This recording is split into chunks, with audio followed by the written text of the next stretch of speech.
हमारे लोगों को क्या हो गया है, क्यों जानवरों से इतना बदतर सलूक करते हैं। ये गधा देखें, ये इसकी एक मिसाल है। ये एक और आया है इस शेल्टर होम में, जहाँ ऊँट को रखा गया है, ऊँटनी को जिसका पाँव काटा गया है। ये देखें, इसके भी दोनों पाँव काट दिए मालिक ने।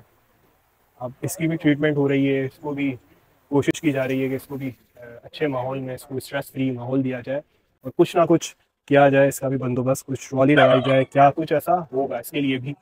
तो मासूम जानवर है यार, वैसे ही इतना ये वजन उठाते हैं, वैसे मुसलसल भारी भरकम वजन इन पे लादा जाता है और ये उफ भी नहीं करते, मालिक के इशारे पे चल पड़ते हैं।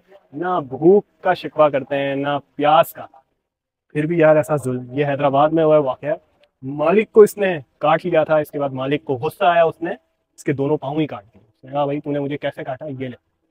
तो जाहिर है एक के बाद दूसरा वाकया, अफसोस का मकाम है, अदम बर्दाश्त भी है। ये अपने दो आगे पाँव पे खड़ा हुआ है और बड़ी तकलीफ में ही है अभी इस वक्त। कुछ क्लोज विजुअल इसके देख लेते हैं, ये देखें।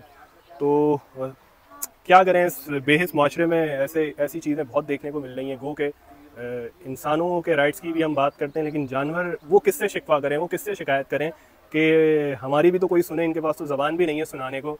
इनको मार पीट कर दी जाती है, कोई पाँव काट देता है, कोई क्या कर देता है, कोई सर पे पत्थर मार देता है कोई इनको। यानी कि क्या, ये गधे तो बहुत ही हमारे मुल्क में, यानी कि सबसे जो मजलूम तबका है वो तो यही है। अनस, मैं फिर आपसे इनकी मुलाकात करा देता हूँ। ये जिस तरह मैंने तारुफ करवाया था कि ये मसनूई हाथ मसनूई टांग लगाते हैं, प्रोस्थेटिक पाकिस्तान में लगाने वाले सबसे अच्छे यही लोग हैं और शायद कोई इन जैसा काम कर भी नहीं रहा पाकिस्तान में। अनस, क्या हुआ इसका? सो बेसिकली जो आपने देखा इसकी कंडीशन है, तो इंसिडेंट तो आपके सामने ही है, लेकिन अभी जो हम इसके ऊपर फोकस कर रहे हैं वो यही है कि ये अपने आप को बहुत ज़्यादा पुश कर रहा है। आप इसकी लेग्स भी देख रहे होंगे, शिवर कर रही हैं, बहुत ज़्यादा एफर्ट लगा रहे हैं खड़े होने में। और इनको अगर ये खड़े नहीं होंगे तो ये और ज़्यादा बीमारी में जाएंगे। प्लस इसकी दोनों टांगे पीछे वाली टूटी हुई हैं, तो बहुत ज़्यादा प्रेशर है इसके ऊपर। तो इसका जो इंस्टेंट हल है वो यही है कि इसको हम ट्रॉली देंगे ताकि पीछे बैक इसको सपोर्ट मिल जाए, लिफ्ट अप हो जाए, ताकि इसको अपने जो दोनों बाजू दोनों टांगे हैं आगे, उस पर बहुत ज़्यादा जोर ना लगाना पड़े। और होपफुली हम इसी वीक के अंदर इसको कुछ ऐसा प्रोवाइड कर देंगे ताकि ये थोड़ा सा कंफर्टेबल हो जाए और अपनी बेहतर हालत में जाना शुरू हो जाए। क्या कहोगे यार, जानवरों के साथ क्यों इतने, यार मैं खुद हैरान हो जाता हूँ कि यार लोग कैसे इतना उनको अब्यूज़ कर लेते हैं, क्यों ये चीज़ें बढ़ रही हैं।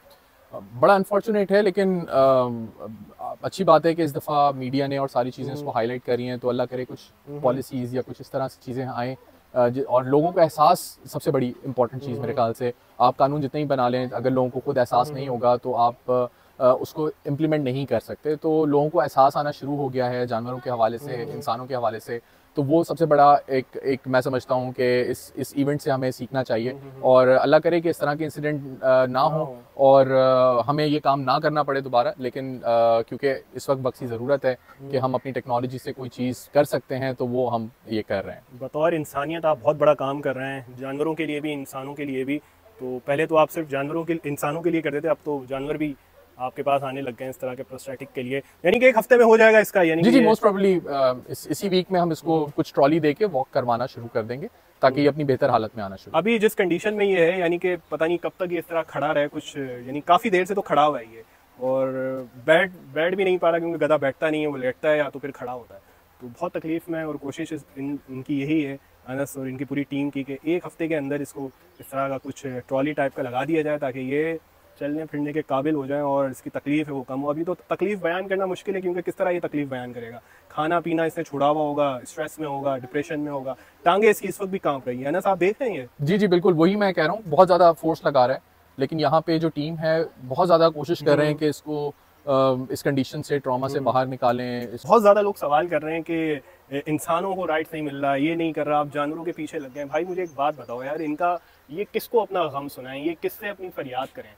यानी कि इंसान तो कहीं ना कहीं अपना कुछ ना कुछ दुखड़ा सुना देता है ना, अपनी तकलीफ बयान कर देता है ना अपनी ज़बान से। ये क्या करेंगे, किसी ने मार दिया, किसी ने टांगे काट दी, ये बेचारा कहीं पड़ा हुआ होगा, किसी एक इंसान दोस्त शख्सियत ने या जानवर दोस्त शख्सियत ने इसको देखा, उसने इसको रेस्क्यू कर लिया। तो भाई इनके बारे में बात इसलिए करनी चाहिए, इनका कोई है ही नहीं सुनने वाला। तो हमें ये फ़र्क रखना पड़ेगा सोच में कि इंसान इंसान, मजलूम इंसानों के लिए कोई नहीं बोलता, इनके लिए कोई नहीं बोलता, इनके लिए भी तो कोई बोलना चाहिए ना। तो ऐसे जो शेल्टर्स हैं ये बहुत, समझेंगे, इन जानवरों के लिए नेमत से कम नहीं है। तो एक बात को सोचें कि यार सिर्फ इंसान इंसान इंसान तो कहीं ना कहीं पहुंच जाता है ना किसी तरह अपना दर्द भी बयान कर देता है। ये कहाँ करेंगे, इनको कौन संभालेगा, इनको कौन पूछेगा? इतनी सी बात है जो समझने की ज़रूरत है। और लोग कह देते हैं कि यार इंसानों के लिए बात करें, इंसान के साथ ये हो रहा है, वहाँ ये हो रहा है, वहाँ ये हो रहा है, वहाँ मुसलमानों का कत्लेआम हो रहा है, हर जगह ठीक है, रिकॉर्ड हो रही हैं, सोशल मीडिया पे चीज़ें आ रही हैं, तो इनके लिए भी तो कुछ हो ना, इनकी भी तो कोई बात सुने ना। बस इतनी सी